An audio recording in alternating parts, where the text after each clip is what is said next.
What's going on, guys? It's your boy Anthony back with another edition of the Fourth Man. Happy 2022. Happy New Year to everyone, and appreciate you guys rocking with us for another year in 2021. Back with our first episode of 2022. This is when offseason starts to pick up a little bit. Usually we get some exciting news, and hopefully we get some soon about some big three plans. We know this is a very innovative league, and every summer they bring something new to the table. So hopefully we hear something new about some plans for the big three season and also some off-season news as well.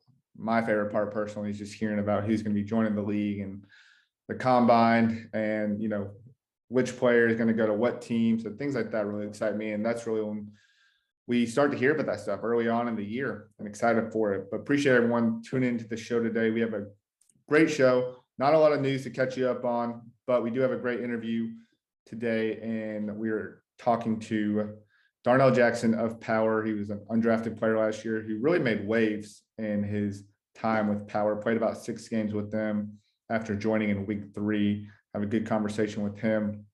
Before we get into the interview, if you want to find the show, as always, you can find it on our social media on Instagram, Twitter. Hopefully TikTok picks up a little bit, but more so Instagram and Twitter. That's at Fourth Man Pod. My personal is at @A_Siggy. If you want to find the show and watch it on YouTube, it's youtube.com/fourthmanpod, excuse me. Not where I was going to go with that. Gonna have a lot of good stuff coming up. I know I've been saying that for a little bit, but I have some good works in the plan as we're kind of in the speculation season right now with the Big Three League. Hope to do some videos, some 3-part series about guys I'd like to see join, who I think might join, young players to consider. So make sure you subscribe, turn on the notification bell for videos like that. And also follow the page on Instagram. We've turned into not just really just a podcast, but we've expanded, been more of a little bit more of a news page. So when players sign with these 10-day contracts that are going out, or we've seen a lot of guys join the G League, we've been posting more about that and plan to continue that trend about guys who are joining the Big Three, etc., throughout the off season. So we've really expanded upon the podcast, doing some video content and doing some more newsworthy stuff on the Instagram and Twitter page as well. So if you like that kind of information and that kind of content, definitely check out the YouTube and social media page as well. And for those tuning in every Saturday on the Dash Radio Nothing But Net channel, we appreciate you guys as always. I know that the shows have only been coming out monthly during this long off season, but that will quickly pick up now that we're in the new year as well. So without further ado, appreciate everyone who is tuning in, and let's get to our interview with Power's Darnell Jackson. All right, everyone, it's been a minute, but we're back. And today we're welcoming on NCAA champion, an NBA vet, and one of the best rookies in this past Big Three season, and probably one of the best undrafted players in the Big Three from last season. And that's the Big Three's Darnell Jackson of Power. Like I said, D-Block, I appreciate you joining the show, taking the time. I've been trying to get you on for a minute, but I know you've been super busy, and 2021 was a roller coaster, but appreciate the time today. How's everything going? Yes, sir, man. Thank you for having me. Everything's going, pretty good, but slow, but in the right direction. I feel that. How has the start been to the new year? I know you said just now it's been a little slow, but how's everything been kicking off 2022? And everything's been great, just trying to avoid this COVID, keeping the babies healthy. And right now I'm just in a position of transitioning into coaching, doing some little bit of development with some guys, and had the opportunity to work with one of my mentors, Chris Johnson at Just Hoops. So it's been great, man. I'm very thankful and grateful for the opportunity. And that's awesome. That's dope to hear. And you had an awesome summer in 2021 and a great first season in the Big Three, as I alluded to a little bit. But when I think about you and your career, I really think about the days at Kansas. Like that Kansas team that won the NCAA championship is one that really stands out to this day for me. I don't know if it's because maybe I grew up with it as a young kid and saw some big shots and big moments, or my first big moments, but that's where I really when I see you, that's where I see, you in my memory and that team and everything. Mm-hmm. But obviously your career has gone in all different directions. You played in the NBA, you've played overseas, you just finished your first season in the Big Three. How would you describe your basketball career in one word? as you're kind of transitioning into a coaching role? One word, I'll probably say hectic. It was like I've been all over the place. I didn't play in a lot of leagues.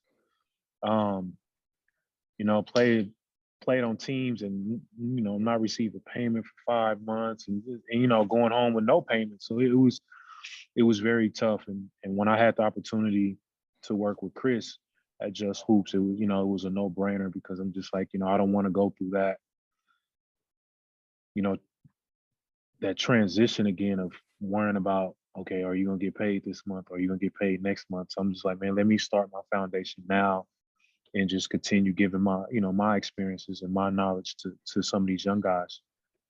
Yeah, definitely. And I think that's kind of the nice thing about the big three, not only that it's in the summer and it doesn't interfere with maybe the other pro sports calendar years, but also too that you're stateside, you get to be with your family, and it's in a limited capacity, which is what I hear from a lot of guys that come on the show and play in the big three. But want to kind of hear how what kind of drove you to playing in the league. I know that your former teammate Mario Chalmers is in the league. I'm sure you've had a few other teammates that you played with in the past, but what drove you to it? Was this something that you've kept up with and thought maybe this was the opportunity, or did someone convince you?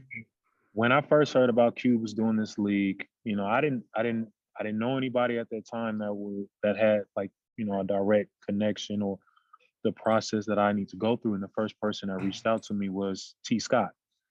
Oh, and nice. He was like, hey man, yeah. So it was, that's my OG, man. I love the dude to death. He reached out and he's like, hey man, it might be an opportunity for you, to come to the combine and try to get into the big three. But at that time I was still playing. Then when the pandemic and everything happened and everything slowed down, I reached out to him again and he was just like, go through the process, come to the combine, and hopefully somebody to give you a chance. And that's what happened. I had the opportunity to get on Power, and Coutinho reached out and he was like, man, are you in shape? Are you ready to come play? And I just told him, I said, hell yeah, man. I'm coming to win. Like I'm coming to work. Like, let's do it. So I'm very grateful and thankful for that opportunity. I really enjoyed playing in the big three, and hopefully I can run it back. Yeah, no doubt. And I want to hear a little bit about your combine and draft process. I think it's interesting, right? Because Coutinho is not only the captain of your team, he's also the GM. There's a lot of conversations he has with Coach Lieberman and who he wants to pick and who he's scouting at the combine and the draft process. What was that like for you? Who'd you get to play with at the combine? I know that it's like you got different teams that you run with, and what was that experience like? Man, honestly, the combine was just like a big old reunion, man. I got to see a lot of guys that I haven't seen in a long time, like Steph Hanna, man, and me and Steph, like we're really close. And I got to run into a lot of old guys like Drew. And Drew is one of the reasons why I really fell in love with Kansas. A lot of people don't know that, so it was great to see him again. And you said you were very thankful that you got to see a lot of those guys, and you said Drew was kind of your inspiration for playing at Kansas, which is cool. Definitely. When I seen Drew when they won the Big 12 championship, I was in high school. I think I was like a sophomore in high school, man, and I was like, damn, like I want to go to KU. And one of my closest friends, well, actually two of my best friends, Jeremy Case and J.R. Giddens, they both were getting recruited by Roy Williams. And I had the opportunity, to travel with those guys and see them go through the whole recruiting process. Because I wasn't getting recruited by Kansas. And when I met Drew Gooden, and I think he had the flu and he still played. And man, I'm talking about the dude must have had like 30 and 20. And I was like, this is where I want to come. Those was big shoes to fill. For sure. I definitely couldn't follow that, what he did for KU, but we definitely, brought the championship home in 08. Yeah, you had some similar paths too. You went to Kansas, you both went to Kansas, and you both played in Cleveland. That's pretty dope as well. Yeah. So another thing I find interesting about the big three, outside of all the other rules that differentiate it, is that there's limited spots in the draft, right? So it's like only 20 people are selected. So like when you go undrafted, it's like you're still potentially a top 30 player, which essentially you were, because you were selected, or you were picked up, as one of the first 1 or 2 or 3 people. But did you have like preliminary conversations with like Coutinho, or Nancy, like at the draft where, you know, if you didn't get drafted, you had a good feeling about where you're going to go, or what did that look like for you? Honestly, I didn't have a conversation with anybody. You know, like I wasn't like sitting down and like, hey man, you have this opportunity, let me get on. No, it wasn't that. Like, you know, I just let the work. You know, the work speaks for itself. You know, I think I did pretty great in the combine, and then when the opportunity came about, you know, Coutinho reached out, and you know, it was a perfect fit. You know, Big Baby, he wasn't, you know, he wasn't there. You know, I don't know if he was, you know, still hurt or what was going on, and I'm like, yeah, man, hell yeah, like I'll take on that. Like, let's do it. Like, I'm coming to work, and I told him, I was like, man, whatever you need from me, I'm gonna get the job done. Yeah, that's cool, because I think it's interesting because you only have 2 selections, so like, you know, you're definitely thinking about, especially in the environment we live in now, you're definitely thinking about like, I need to really have like 3 or 4 selections, not only if the guy I want gets picked, but like if the guy that someone can't come for whatever week, you know, we need to have someone in place that was really going to come in and fit the culture, and fit the team, you know, really well. And that's one thing I really loved about Power, since really Nancy's taken over, is that they have the biggest sense of like team culture in a sense in the league. I feel like, did you feel that like early on after joining them, and or if at all, really? Hell yeah. Soon, like my first day of practice, Coach Nancy really got on my ass. She was just like, hey, Damn. like, you know, you here, like, you know, come in, we're gonna go hard, be physical, you know, basically just no bullshit. You know, she was really, you know, honest about, you know, continue being professionals, even though we're not in the NBA or some of these guys are not playing cross seas anymore. She really carried that on her shoulders about being on time, still being professional, still carrying yourself, you know, in the right way of representing Power, not just ourselves, but the whole organization. You know, I loved it. I enjoyed it. And, you know, it was great. So that's something she just kind of prefaced off the rip. That's pretty wild. That's pretty Oh wild. yeah, off top. Yeah, off top. She was like, Man. yeah, you need to, you know, but you need that. You know, she Yeah. understands. Like that's why she's a Hall of Fame. No doubt. And they said they do a lot of like team dinners and stuff, which I think is cool. So I'm sure you got to know your teammates pretty well. It's an interesting team. Like Power has definitely been through the ringer the past couple of years, just in terms of like injuries, COVID related stuff, whatever the case may be. You had plenty of teammates this past year. Yeah. You know, maybe 6 or 7.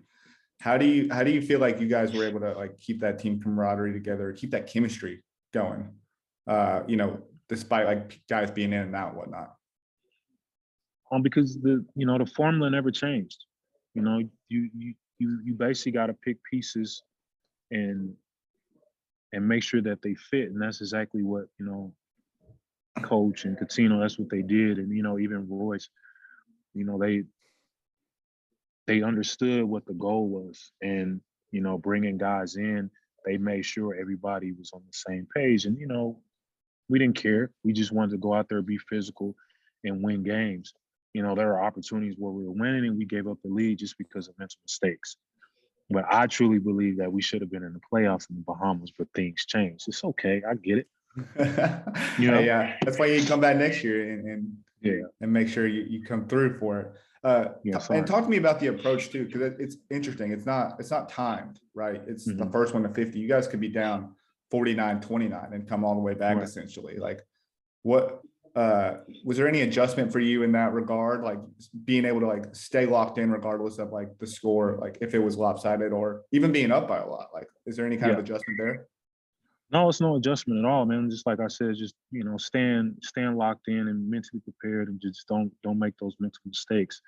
Um, and it helped me a lot because I was able to hold a few guards more than Yeah. 1 or 2 dribbles. You know, we were able to switch. Now, if I was like a really slow big, that'd have been difficult for, you know, Nancy to have me on the court. But, you know, I understood the scouting report and what we were going to, our pregame practices, walkthrough, you know, whatever it was, you know, we're all on the same page. Yeah, you definitely Power was definitely the team that had the biggest dudes. I felt like with like the lightest feet, like could really move the feet and stuff between you and Big Baby and whatnot. So that's a cool trait and aspect to have on the team for sure. I mentioned earlier you had an interesting squad. I think you had about seven people on the team, including yourself. So I kind of want to do a little hypothetical I do on each show, where I'm going to put you kind of in a situation and you tell me which teammate would fit the bill for that situation the best, just to kind of get to understand your teammates a little bit better. So I'm going to start here. So if you're going to go on a trip around Europe, who would you bring? Teammate, coach? Teammate. No, I mean, like which teammate or coach? Or which teammate or Nancy? I guess I should word it like that. Yeah. Cat. Yeah. Is he like a real adventurous guy, or it's just because like he's been through it. He's been through the process. He's been around the world. He had a great NBA career, and he's well seasoned. For sure. He's clean. He's clean cut. He carries himself, the right way. He carries himself like, you basically want to model yourself after that person. He's very respectful, and he lends a hand if you need it. He's always speaking positive. Like, he's a great mentor. That's really something that bounces off like the television screen as well. Like, you see him carry himself like that, even on TV. And I mean, man's got the drip too, so that helps. If you're about to get into a bar fight, let's say Power had a big win, you just won the championship, going out to the bar, people come up to you. Which teammate do you want, or do you want taking Royce? I'm taking Royce. I'm taking Royce right away. Come on, big dog. Let's get it done. I don't even have to ask questions on why that is. I know he wants all the smoke. Yeah, he wants all the smoke. Talk to me about Royce as a teammate, though. I mean, he was he was unbelievable. Like, I watched Royce when he was in college. I loved his game then, and I really applaud him about speaking up about his mental issues. Mm-hmm. Because when I was in the NBA, going through the stuff I went through, I really didn't have anyone to talk to or vent to or even express my feelings to, because the things that I went through, I felt like nobody would understand. And for him to come out, when he was in college, and even in the big three, like, that's huge, because I truly believe people need to hear that. We all need guidance. Nobody has the answers to everything, and what he's doing is unbelievable.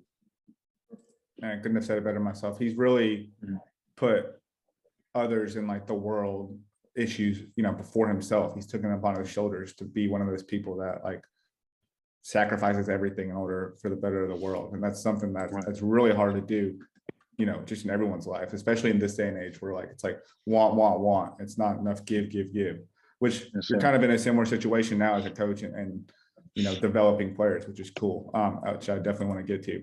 Last hypothetical: if you're pitching a business idea to a big company, which teammate or coach would you want to be your partner, or which teammate or coach? Nancy. I'm acting like you got like 4 coaches, but Nancy, for sure, Nancy. Easily. Is that more so because of the way she carries herself as well, or she's well seasoned, or is she like what's kind of the reason? Is she entrepreneurial? Of course, skills, you feel like? Yeah, all that, all the above, man. Because she approaches the game, as a friend, as a mentor, as your coach, life coach, if you want to put it. And, she expresses her feelings, directly to your face. And, you need people like that in your circle that's going to be truthful and honest, to you, instead of just telling you what you want to hear, instead of telling you what you need to hear to help you be successful in this process. And that's what Nancy did with me when I first came on, and we're on the bus in Chicago. And she just told me, like, this is a great opportunity for you. And I hope you understand, like, this is not about you. It's about, about the team. This is about the big three. This is about all the guys that paved the way before me, before I even touched the basketball, and her sitting there telling me that, like, this is coming from a Hall of Fame coach. I was grateful for that, for that conversation, that opportunity, and just getting that advice. Of course, I would want to pitch a business to Nancy. She does a lot of great things in the community. I feel like she's someone you'd run through a wall for, just based off. For sure. I got her back. I told her that I got her back. That's what's up. One teammate you didn't mention, which I felt like you meshed with really well on the court, and that's Dusan Bulut, who obviously had an incredible big three season. There was a lot of hype around him, and he over-delivered, in my opinion. But just talk to me about your chemistry with him. I mean, like, you guys just got good chemistry off the court? You feel like you just have Yeah. games that balance each other well? I mean, what do you feel like really just worked from the jump? We definitely connected because for one, you know, he's been playing professional since he was a kid, right? Mhm. And I played in Europe for 13 seasons. And the way the game is played, like I fit that system. And I told him, like, I'm like, yo, we're gonna connect because I understand, like, what do you want to do on pick and rolls? I understand, like, where you want the ball, Yeah. how you want the ball handed off on dribble handoffs, of, you know, back cuts, slice cuts. It was easy for us to you know, to bring it all together. Yeah, that chemistry it's just unbelievable, especially in that pick and roll. If you were popping out, he knew that you were coming. If you were the one that was going to be dishing while he cut it in, like it just felt like you guys were always in sync. And I really love that connection you guys had on the court. Right, and I always tell the young guys this when I'm talking. Like, there's a difference between playing the game and understanding the game. Sure. You know, and you know, it's huge. It's two different things. Like, it's huge. Yeah, 100%. And I feel like both of y'all like really understand the game so well, and that's why playing makes it so easy. Where there's a lot of people who have a lot of a God-given ability, but they don't know the X's, O's, or Right, exactly they how don't it works. understand. Yeah, yes, sir. Which makes a lot of sense for sure. That's cool. I hope to see you guys on the same team again because that's me too. One of my favorite combos to watch for sure. Me too. Especially if we're on the same, I can say this: if we're on the same team again, we will definitely have a great chance of winning. Yeah, I'm gonna say that. I agree too. I think a lot of people were surprised by your ability to pop out too and shoot, which is something that's really dangerous off that pick and roll, especially if Dusan's the one like running with you. So you and Dusan running with it. So hope to see that again. Yes, sir. Overall, how would you rate your first season in the Big Three on a scale of 1 to 10? I would give it a 7. I would give it a 7 just because I came in late. You know, I had to, you know, learn the system. Yeah. You know, on the way there on the plane, and I felt like I could have been in a little bit better shape. You know, I was okay, but I can do better. Yeah, I think that's a valid answer as well, and I think there's a lot of catching up to do, especially in a season where you have 8 games, but those 8 games are so critical because each one counts toward like making that playoff spot or potentially missing that playoff spot as well. And like going into this, like was this more so because you wanted to stay stateside? Was there a bigger goal in mind, or is it just because you love the game? You just love the game in general. I mean, like, did you have any goals going into this, and do you feel like you met those goals? Like for 3 years, I always wanted to be a part of the Big Three, and that was like something I was really on my bucket list. I was like, man, I just wanted the opportunity. Like that's all I wanted was the opportunity to play in the Big Three and be a part of it. And it came, it came across, man, and I was just like, I got to take advantage of it. Like it was just, I don't regret anything, during that process. I felt like I gave everything that I had, and I could have gave it even more if I was there from the beginning. Yeah. Let me ask you, I know that it would be cool. Like I said, it would be cool for you to play with Dusan again, but how cool would it be to play with Rio again? Oh man, Rio. I mean, what kind of team is that looking like? Okay, good luck. Good luck. That's all I'm gonna say. Good luck. Come on, Rio, pick and roll. 2-man game. Just, you got to pick your poise. What are you gonna do? You can't switch because. Yeah, it feels like everyone just like really loves Rio in the pick and roll game. Because I know Ryan Hollins mentioned that as well on an interview. Like, what is it about Rio that's so special in like the pick and roll, or just as a point guard in general? His IQ is very high. He's a 2-time champ. And like I said, like there's a difference between knowing the game and playing the game, and he definitely knows the game. He knows how to get the ball to the bigs at the right time, and he knows when to shoot. The way his team went, I think they could have did a little bit better, but it is what it is. It happens. It's part of the game. Yeah, they had an interesting team makeup, which I think they had an idea that didn't necessarily work out. Same with Bivouac. He tried to pivot quickly, but it was just kind of injuries and whatnot came forth. So we'll see how those teams rebound. We had high expectations over here on the fourth man about Bivouac and didn't necessarily come to fruition. That's okay. That's the cool part about the big Right. three. You really don't know. And I love seeing people like yourself and people like David Hawkins and other people like that who not a lot of people see from a prominent perspective that can really ball and like really just, really just live up to the slogan. It's not about your name, about your game. So Yes, that's sir. cool. Thank you. Last thing, I want to talk about what you're doing now. You talked about you're transitioning into coaching. You're working with Chris Johnson and just hoops. Working with a lot of NBA guys right now. How did that opportunity come about? Have you always wanted to get into coaching?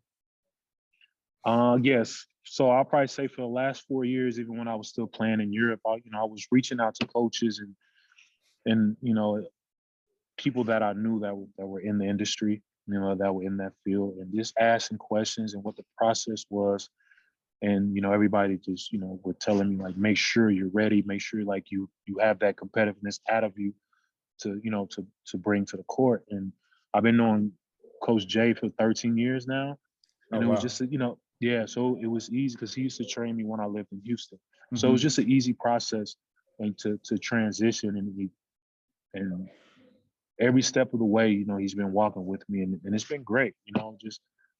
And I'm very excited about what's to come in the future, and I'm just going to continue just giving my knowledge and continue learning, and hopefully, one of these days I'll be on somebody's staff. No doubt. That'd be sick.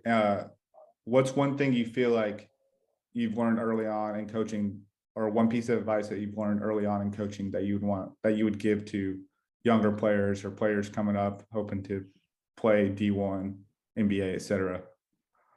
Your mental. Your mental is very important. I think that comes first out of anything, because I posted something today in my story about me, a time to heal. There are things that I went through in college, like I even quit, I even gave up because the things I was going through mentally and all the trauma. I felt like if I gave up my dreams, my family would, my mother would stop suffering. Yeah.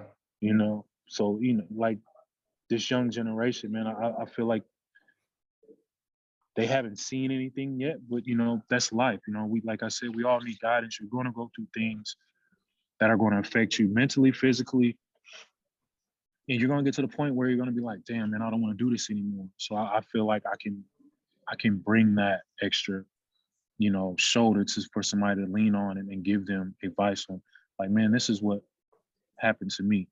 You don't have to go that route. I always tell these guys when I'm with Chris and I see some of these young guys and they feeling emotional or they just feeling down, I just walk up to them, pull them to the side. I'm like, hey, man, what's going on? You all right? Yeah. Let it out. It's okay. It's okay to be emotional. Like I hear guys be like, oh, man, you a man. You don't need to cry, man. No, let that out. Express it, because at the end of the day, over time, that will eat you up. It will lead into an addiction of either sex, drinking, going out every night, or gambling, because people don't know how to deal with their inner demons. Which is it's an interesting topic you bring up, because in a day and age of social media where everyone tries to, it seems like a lot of people like kind of flaunt what they have or express themselves as best they can, but a lot of it's not like really who they are. It seems like, though, like in a way, like more people would be open to letting some of this stuff out, or like just, talking about it a little bit more, which some people are open to that. But do you feel like maybe in the basketball world, there's like, it's a little bit different because they have maybe, a big burden to carry on them, like whether it's like, like getting to the NBA in order to make a lot of money to help like a family, or like because like they're this prodigy, do you feel like there's more of that maybe within the basketball world, or do you just feel like it's Of this course, generation in general? no, it's just like it's everything, honestly, because even guys in the NBA, like you hear stories about guys talking about, oh, they shouldn't have any, mental issues because they make millions of Yeah. dollars. That's BS to me, because at the end of the day, we're all human. Yeah. We wake up with problems, like mom, dad, grandmother, friends. People are going to die in your life. Things are going to happen in your life that's going to take a tragic turn, and you're going to have to find a way of how to deal with it. And with most professionals, or just even people in general that don't have somebody like that in your corner that you can vent to, or talk to somebody that really understands, because that person next to you has probably never experienced anything dramatic in their life. They wouldn't know how to Yeah. respond to you. They'll sit back and be like, "Oh, you're tripping. Oh, you're crazy." No, man, it's not that. Like, I'm dealing with something mentally and I don't know how to express myself. And the only way I can express myself is aggressive. Yeah. No one's like you said, kind of touching their inner emotion, which Yeah. man, that's a great thing to have, like a leader, someone like you said to lean on. Hell yeah. That's really cool that you're doing that. From an on-court perspective, what do you feel like is the biggest piece of advice you want to give to some of these young guys? I say that mostly because I see a lot of things like social media where people are doing like these crazy moves, and some players love it, and some players think it's bad for the work, the work ethic, or what you're practicing. What are some things that you tell young guys from an on-court perspective? Learn the game, watch film, and when I was going through the whole process of pro day and pre-draft, one thing I kept preaching is like slow down. Mm-hmm. See the game, let the game come to you, because when you're coming from college, you still think you got to move so fast, like you're all over the place. Mm-hmm. Slow down, let the game come to you. You have time. You have 24 seconds on the shot clock. You don't have to put your head down and just go full speed every possession, because it's a long game. Like, who can do that? Not many guys can. You know what I'm saying? Like, not many guys can do that. So that's my biggest thing. Just slow down, learn the game. Yeah. Pay attention to detail. Yeah, for sure. Just simple things. Makes a lot of sense. Sounds like doing a lot of good things over there. Excited to see how that coaching development continues to evolve. Hope to see you on a coaching side, or on the sideline coaching on a staff. But most importantly, Yes, excited to see you back this summer. Hope to see you with one of those guys I mentioned previously. Last thing before I let you go, anybody that's not in the big three right now, prominent name, a hooper that that might be like, maybe not on everyone's radar, but on your radar, that you'd like to see play in the big three, or at least give it a shot? Oh, that's tough, because it's a lot of guys I want to name. So I don't want to. Yeah, I can't do that. I don't think I can even answer that question, man. Give me like a one. handful of them. You know what? I will say one name. One of my ex-teammates, Darnell Jackson. Oh, I like that. See, this is what I do in my free time. Like, this is all I do is I like go down Instagram or go through Wikipedia pages and like go from name to name to name. And I just think, like, who would be a good fit? Who's still playing? Like, who would be fun to like see? That'd be cool. That'd be really cool. He was a great player. And I think he'd do really good in the big three, like in that 3-on-3 setting. Yes, sir. Cool, man. Well, I appreciate the time. Appreciate you putting in, at least hopping on before your workout and whatnot. Yeah. Best of luck this upcoming year and going into the big three. Hope to chop it up again when the time is right. But most importantly, I appreciate the time, and thanks again. Yes, sir. Thank you for having me on, and good luck the rest of the way. And I'll definitely keep you updated what's going on this way. Man, sounds good. Have a good one. All right, brother. Yes, sir. You too. All right, that was our interview with Darnell Jackson of Power. We appreciate his time and his insight. He's obviously about to get into a training session, so we really appreciate the time and just getting a little bit more insight on Power, who continues to be one of the most interesting teams in the big three, in the culture that they've established. And also cool just to see that he's coaching and some of his inspirations, also playing alongside some of his inspirations and former teammates. Thought that was really dope. So appreciate his time. And again, if you want to find the show, or if you want to listen or watch the show, make sure you're checking out Fourth Man Pod on Instagram, Twitter, tuning in on youtube.com and subscribing, hitting the notification bell. You can also listen to the show on your preferred podcast platform. I know a lot of people listen on Apple and Spotify. Definitely can find it on those platforms. And we appreciate Dash Radio and the Nothing But Net channel, as always, for giving us the opportunity to be on their platform. So appreciate you guys. Appreciate you, Darnell. And we'll see you guys next time.